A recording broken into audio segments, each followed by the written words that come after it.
এই মুহূর্তে আমরা উপস্থিত আছি মানিকগঞ্জ জেলার শিবালয় উপজেলার মহাদেবপুর ইউনিয়নের ভবানীপুর গ্রামে, যে গ্রামে বিন্দু শক্তি আস্তানা বাহেশা পাগলের মাজার শরীফে আজকে থেকে শুরু হয়েছে। প্রতি বছরের ন্যায় যে মেলাটি শুরু হয়, সেই মেলাটি কিন্তু আজকে থেকে শুরু হয়েছে। ইতিমধ্যে আপনাদেরকে আমরা একটু জানানোর চেষ্টা করব যে এই মেলাটি হচ্ছে প্রতি বছরই এক সপ্তাহব্যাপী চলে থাকে, কিন্তু এবছর দেশের অবস্থা ভেদে তো আজকের দিনটাই হচ্ছে মেলা শুরু হয়েছে, এবং আগামী সপ্তাহে যে বুধবার, সে বুধবার এই 2 দিন মিলে এই আস্তানায় মেলা শুরু হবে। তবে আজকে আমি এই মেলার সরাসরি চিত্র তুলে ধরছি আমার এই ভিডিওর মাধ্যমে।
রওজার ভিতরে কেউ জুতা নিয়ে প্রবেশ করবেন না।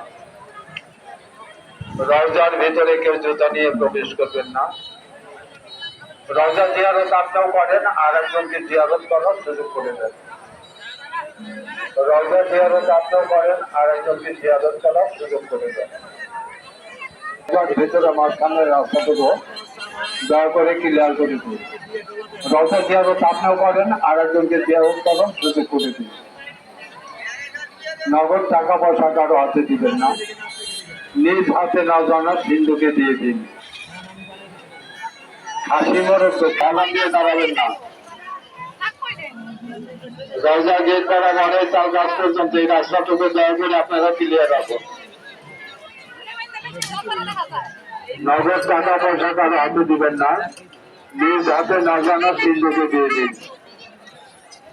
হাসি মরক দক্ষিণ সাইডে, চাউল দুধ উত্তর সাইডে নতুন বিল্ডিং এ। কাশিমোড়ের দক্ষিণ সাইডে, চাউল দুধ উত্তর সাইডে নতুন বিল্ডিং এ। রওজা জিয়ারত আপনার করেন, আর একজনকে জিয়ারত করার সুযোগ করে দেন। রওজা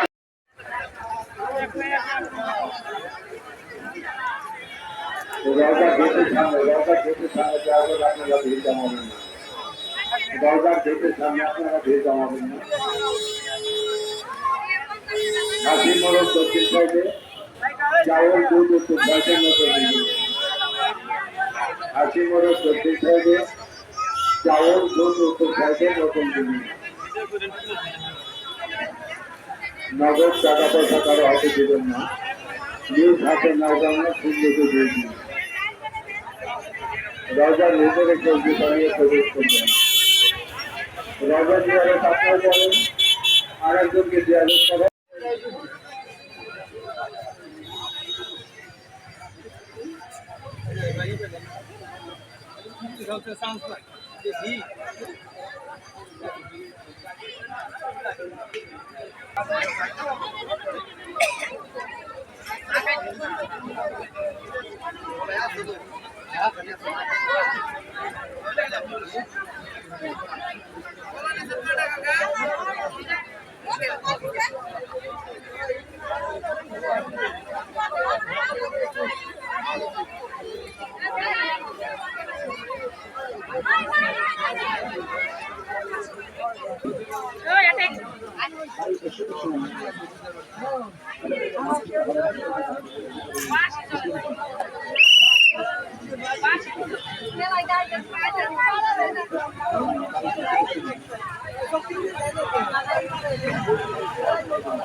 Ay,